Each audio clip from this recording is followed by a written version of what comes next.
తాకట్టులో ఉన్న బంగారాన్ని విడిపించి ఆ రోజు ఆన్లైన్ ధరకే కొంటుంది కొమ్మూరి గోల్డ్. దానికన్నా ముందు ఇంత క్రూరంగా ఉంటుందా ఈ కాంగ్రెస్ రాజ్యం అనేది? మరి ఇందిరమ్మ పాలన అంటున్నారు, ప్రజాపాలన అంటున్నారు, ఇంత ప్రతీకార పాలన జరుగుతున్న దానికి ఈ పెద్ది సుదర్శన్ రెడ్డి గారి ఉదంతమే స్పష్టమైన ఉదాహరణ. నర్సంపేటలో ఉండే కొంతమంది వ్యాపారస్తులు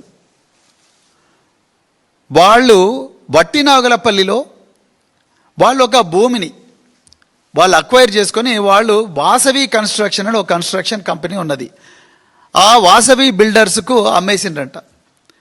ఆ వాసవి బిల్డర్స్కు ఈ నర్సంపేట వ్యాపారస్తులు అమ్మేసిన భూమి మీద ముఖ్యమంత్రి గారి సన్నిహితుడైన ఫహీం ఖురేషీ కన్నుబడ్డదని నాకు కొంతమంది ఆ హాస్పిటల్లో నర్సంపేట వాసులు కొంతమంది చెప్పినారు, కొంతమంది నాయకులు ఆ వాసులు చెప్పిండ్రు.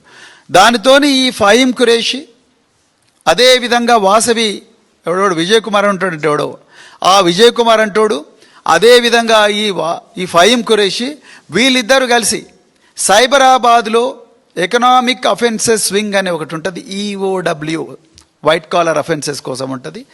ఆ ఈఓడబ్ల్యూలో ఒక కేసు పెట్టించి ఆ విజయ్ కుమార్ అంటూనే కంప్లైంట్ ఇప్పించి ఎఫ్ఐఆర్ రిజిస్టర్ చేయించి పెద్ద ఎత్తున కూడా నర్సంపేటలో సుదర్శన్ రెడ్డి గారికి సన్నిహితులైన వ్యాపారస్తులు ఎవరైతే ఉన్నారో ఆ వ్యాపారస్తులందరినీ కూడా రోజు పోలీస్ స్టేషన్ పిలిపించి వాళ్ళని టార్చర్ చేసి చివరికి ఆయన పిఆర్ఓని కూడా టార్చర్ చేసి మీరు ఏమైనా చేయండి పెద్ది సుదర్శన్ రెడ్డి పేరు చెప్పండి, పెద్ది సుదర్శన్ పేరు కంపల్సరీ మీ 161 స్టేట్మెంట్లలో రావాల్సిందే, ఆయనను మేము దీంట్లో అక్యూజ్డ్ చేయాల్సిందే అని మాకు పైనుంచి ఆర్డర్స్ ఉన్నాయి. పాపం ఈయన ఏం చేసిండు, అరే సివి ఆనంద్ నాతో పాటు కమిషనర్ సివిల్ సప్లైస్గా పనిచేసిండు, కనీసం ఈయనకన్నా చెప్పుకుంటే మా బాధలు ఏమన్నా తీరుతాయేమో, ఎందుకంటే ఆయన అప్పుడు సివిల్ సప్లైస్ కార్పొరేషన్ చైర్పర్సన్, మా బాధలు ఏమన్నా తీరుతాయేమో అని చెప్పేసి నా సివి ఆనంద్ గారికి ఫోన్ చేస్తే, సార్ నా చేతులు ఏమీ లేదు, అంతా కూడా ఫహీం ఖురేషీ లేకపోతే ముఖ్యమంత్రి కార్యాలయం చూస్తుంది, మాకు ఇదంతా ఏం సంబంధం లేదు అని చెప్పి ఆయన చేతులు కడుక్కున్నట్టుగా ఆయన చుట్టూ ఉన్న సన్నిహితులు ఆప్తులు ఆయనతో ఆయన పంచుకున్నట్టుగా వాళ్ళు నాకు ఈ 3-4 రోజులలో చెప్పారు.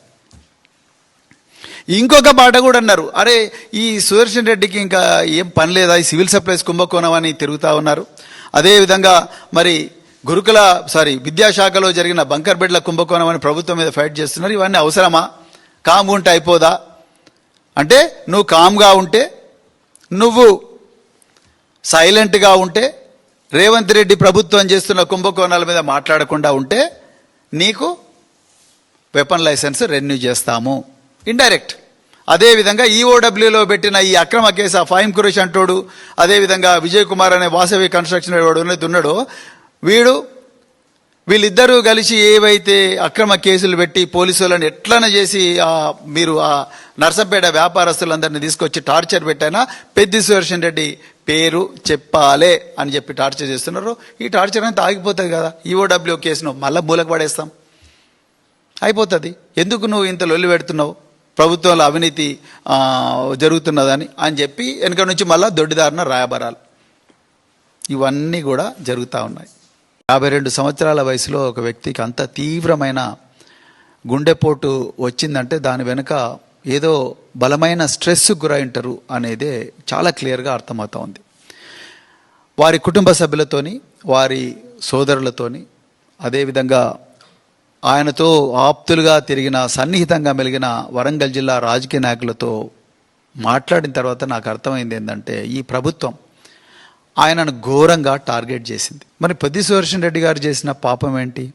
ఆయన చేసిన పాపం ఏంటంటే ఆదర్శప్రాయుడిగా బతకడం.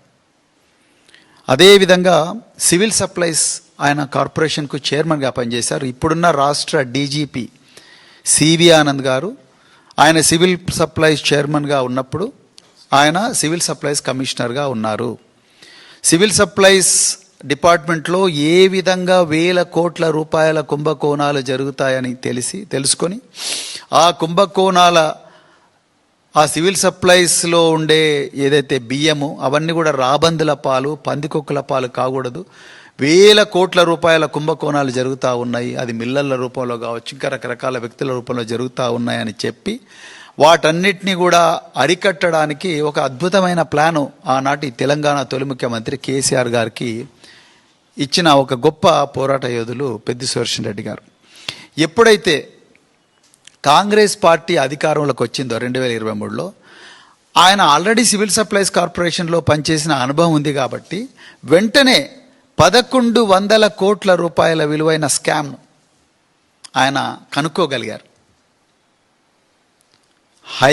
ఉన్నతాధికారులకు డీజీపీకి లెటర్ పెట్టాడు, అదేవిధంగా ప్రభుత్వానికి ఓపెన్ లెటర్ రాశారు. అదేవిధంగా ఈ తెలంగాణ భవన్ నుంచి కూడా మీడియా ద్వారా ప్రజలందరికీ కూడా ఈ స్కామ్ ఏ విధంగా జరిగిందో వివరించారు. తర్వాత ఎన్ఫోర్స్మెంట్ డైరెక్టరేట్ కూడా కంప్లైంట్ చేశారు. తర్వాత హైకోర్టులో కూడా పబ్లిక్ ఇంట్రెస్ట్ లిటిగేషన్ వేశారు. సుప్రీంకోర్టులో కూడా ఈ కేసు నడుస్తుంది. 1100 కోట్ల రూపాయల తెలంగాణ ఆస్తిని కాంగ్రెస్ నాయకులు పందికొక్కుల్లాగా దోచుకున్నారు.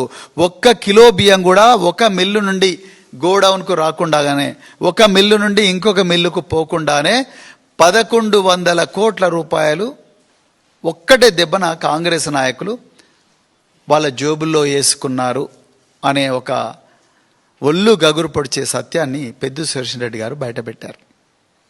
ఇది మొదటి విషయం. ఇక రెండో విషయం,